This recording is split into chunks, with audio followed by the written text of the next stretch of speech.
The morning of August 18th was a memorable one to me. For 2 months I had had a run of bad luck. During that time I had failed to score in at least 3 affairs of unusual importance, and the result was a decided loss in repute as well as great financial embarrassment. As I had a mother and 2 sisters to support, and knew but one way to do it, I was in a state of profound discouragement. This was before I took up the morning papers. After I had opened and read them, not a man in New York could boast of higher hopes or greater confidence in his power to rise by one bold stroke from threatened bankruptcy to immediate independence. The paragraph which had occasioned this amazing change must have passed under the eyes of many of you. It created a widespread excitement at the time, and raised in more than one breast the hope of speedy fortune. It was attached to, or rather introduced, the most startling feature of the week, and it ran thus: "A fortune for a child, by cable from Southampton.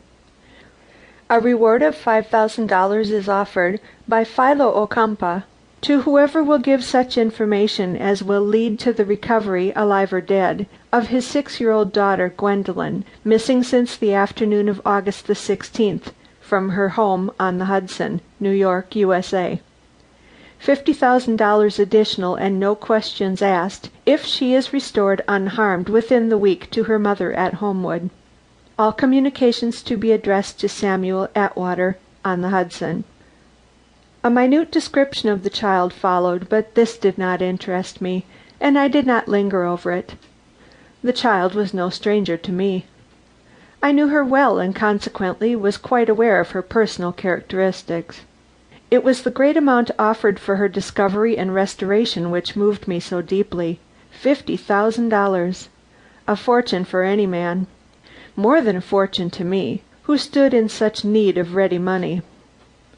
I was determined to win this extraordinary sum. I had my reason for hope, and, in the light of this unexpectedly munificent reward, decided to waive all the considerations which had hitherto prevented me from stirring in the matter. There were other reasons less selfish, which gave impetus to my resolve. I had done business for the Ocumpaughs before, and had been well treated in the transaction. I recognized and understood both Mr. Ocumpaugh's peculiarities and those of his admired and devoted wife. As man and woman they were kindly, honorable, and devoted to many more interests than those connected with their own wealth. I also knew their hearts to be wrapped up in this child, the sole offspring of a long and happy union, and the actual as well as prospective inheritor of more millions than I shall ever see thousands, unless I am fortunate enough to solve the mystery now exercising the sympathies of the whole New York public. You have all heard of this child under another name. From her birth she has been known as the Millionaire Baby, being the direct heir to 3 fortunes, 2 of which she has already received. I saw her first when she was 3 years old, a cherubic little being, lovely to look upon, and possessing unusual qualities for so young a child. Indeed, her picturesque beauty and appealing ways would have attracted all eyes and won all hearts, even if she had not represented in her small person the wealth both of the Ocumpaugh and Rathbone families.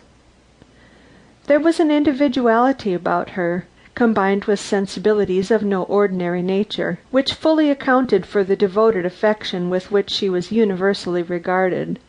And when she suddenly disappeared, it was easy to comprehend, if one did not share, the thrill of horror which swept from one end of our broad continent to the other.